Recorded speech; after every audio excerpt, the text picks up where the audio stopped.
الحمد للہ رب العالمین والصلاة والسلام علی رسولہ الکریم اما بعد فاعوذ باللہ من الشیطان الرجیم بسم اللہ الرحمن الرحیم وَيَسْأَلُونَكَ عَنِ الرُّوحِ قُلِ الرُّوحُ مِنْ أَمْرِ رَبِّي وَمَا أُوتِيتُم مِّنَ الْعِلْمِ إِلَّا قَلِيلًا صدق اللہ العظیم۔ واجب الاحترام سامعین، السلام علیکم ورحمۃ اللہ وبرکاتہ۔ آیت کریمہ جو تلاوت کرنے کی سعادت حاصل کی ہے، اس کا ترجمہ ہے اور وہ آپ سے روح کے متعلق سوال کرتے ہیں، آپ فرما دیجئے روح میرے رب کا امر ہے اور جو اس میں سے تمہیں عطا کیا گیا ہے مگر وہ بہت تھوڑا ہے۔ اللہ کا قول سچا ہے جو بڑی ہی عظمت والا ہے۔ عزیزان گرامی قدر، اس سے پہلے تقریباً 10 دنوں میں ہم نے روح کے متعلق 10 تشریحات کی تھی اور استفادہ کیا تھا ہم نے حضرت سید عبداللطیف المعروف سید شاہ محی الدین قادری ویلوری رحمۃ اللہ علیہ کی بک جواہر السلوک سے، جو عربی اور فارسی میں ہے، اور نصیر الدین شاہ صاحب رحمۃ اللہ علیہ کے حوالے سے ہم نے گفتگو یہ کی تھی اور کافی ڈیٹیل میں یہ گفتگو ہوئی ہے۔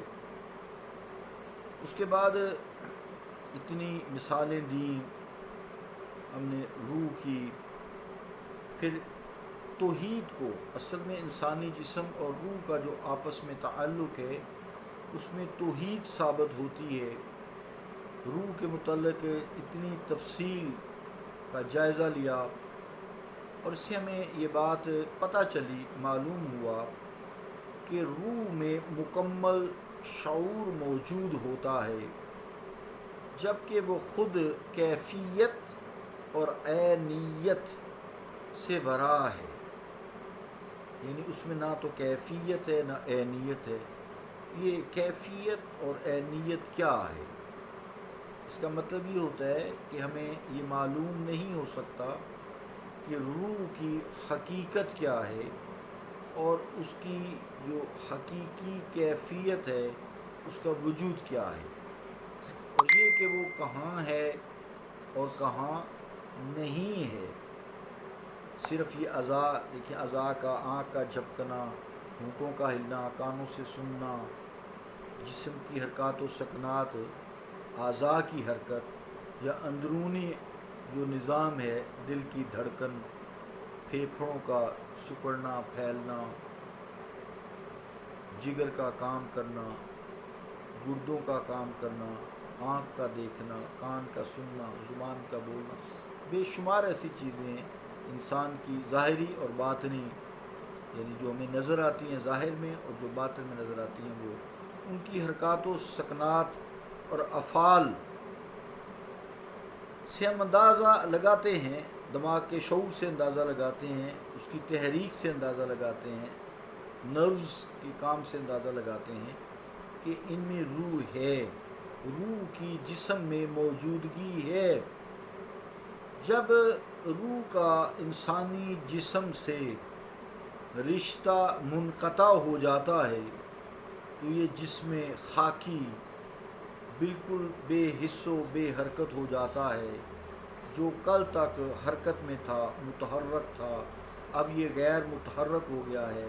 جس میں کل شعور تھا جسم میں، اب وہ بے شعور ہو گیا ہے، اب اس میں کوئی حرکات و سکنات نہیں رہیں، کیونکہ جسم سے روح جو ہے وہ پرواز کر گئی ہے۔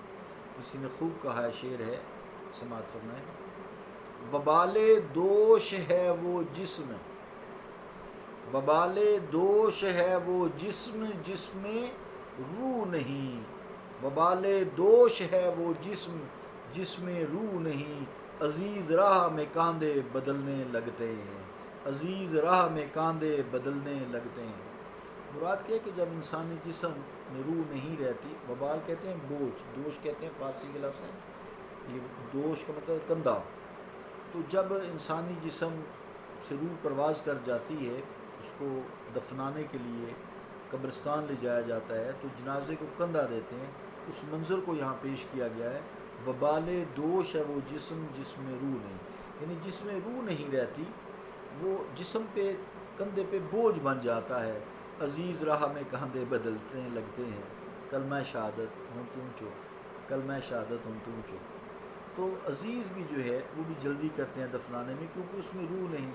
کل تک اس سے پیار کیا جاتا تھا، اس کو گلے لگایا جاتا تھا، اس کے ہاتھ چومے جاتے تھے، اس سے استفادہ کیا جاتا تھا، لیکن اب اس کو دفنانے کے لیے کاندھے بھی تھک جاتے ہیں. شعر کا یہ جو تعلق ہے، یہ جسم میں روح سے جب نکل جاتی ہے تو کاندھا دینے یعنی جنازے قبرستان تک لے جانے سے بات کی گئی ہے کہ وہ شخص جس میں پھر شعور نہ ہو، چونکہ روح کو ہی شعور ہوتا ہے، تو وہ انسان بظاہر تو چلتا پھرتا لگتا ہے لیکن مردے کی طرح ہی ہے. روح کا جب تک جسم سے تعلق رہتا ہے اس وقت تک جسم اس کا مظہر بن کر اس کا اعلیٰ کار بنا رہتا ہے. مظہر کا مطلب اظہار کرنا کسی چیز کا، یہ آئے گا آگے انشاءاللہ کافی زیادہ آئے گا. گویا جسم اور اعضاء کی حرکت و سکون کے پس پردہ روح کا شعور اور ارادہ کار فرما ہوتا ہے. جیسے ہم نے پیچھے پڑھا ہے، اگرچہ دیکھنے والوں کو جسم حرکت کرتا ہوا تو نظر آتا ہے مگر روح نظر نہیں آتی ہے. عارف رومی یہی ثابت کرنا چاہتے ہیں کہ کائنات کی جان وہی ذات ہے اللہ رب العالمین. اللہ نظر آتا تو نہیں ہے بظاہر، ہمیں نظر نہیں آتا، لیکن ساری کائنات جو ہے اس کا مظہر ہے، مظہر نور خدا. وہ شعر ہے نا کہ گنج بخش فیض عالم مظہر نور خدا، گنج بخش فیض عالم مظہر نور خدا، ناقصاں را پیر کامل کاملاں را رہنما. تو جتنے بھی اولیاء، انبیاء، صدیقین، شہداء، صالحین، جتنے بھی نیک لوگ ہوتے ہیں جنہوں نے دین کو پڑھا ہوتا ہے، قرآن و حدیث سے استفادہ کیا ہوتا ہے، وہ بھی اللہ تعالیٰ کے علم اور اللہ تعالیٰ کی صفات کا اظہار کرنے والے ہوتے ہیں. مظہر نور خدا ہے. اللہ نور السماوات والارض جو ہے تو وہ اللہ تعالیٰ کے نور کا اظہار کرنے والے ہوتے ہیں.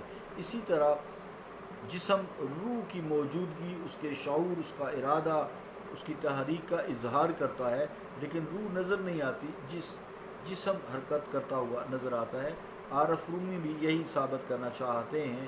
تنز جانو جان ز تن مستور نیست، تنز جانو جان ز تن مستور نیست، لیک دیدے جاں باکس دستور نیست.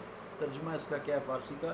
جسم روح سے اور روح جسم سے پوشیدہ تو نہیں ہے، لیکن روح کا دیکھنا دسترس نگاہ سے باہر ہے، یعنی نگاہ اس کو نہیں دیکھ سکتی، لیکن جسم اور روح کا تعلق ایک دوسرے سے کوئی پوشیدہ تو نہیں ہے، سب کو پتہ ہے.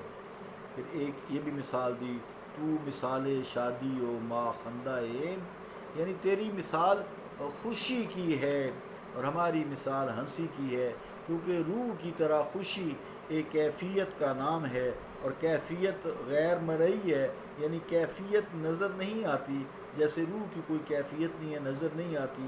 اور ہماری مثال ہنسی کی ہے، خوشی کی جو چہرے پہ عیاں ہوتی ہے، جسے دیکھا تو جا سکتا ہے لیکن ہنسی کے پس پردہ خوشی موجود ہوتی ہے. جب تک خوشی موجود نہ ہو چہرے پہ ہنسی کے اثرات یا خوشی کے اثرات نہیں آ سکتے، تو حقیقی ہنسی کا وجود پھر ممکن بھی نہیں ہے. تو اس کے لیے پیچھے خوشی چاہیے. معلوم یہ ہوا کہ خوشی ایک کیفیت ہے جو غیر مرئی ہے اور ہمیں نظر نہیں آتی خوشی اندر دل میں کیا ہے، اور ہنسی چونکہ اوپر نظر آتی ہے ظاہر ہے، یہ اس کا مظہر ہے. تو ہنسی جو نظر آتی ہے مظہر ہے، اظہار کرنے والی ہے، اور خوشی جو نظر نہیں آتی وہ غیر مرئی ہے، میں نظر نہیں آتی.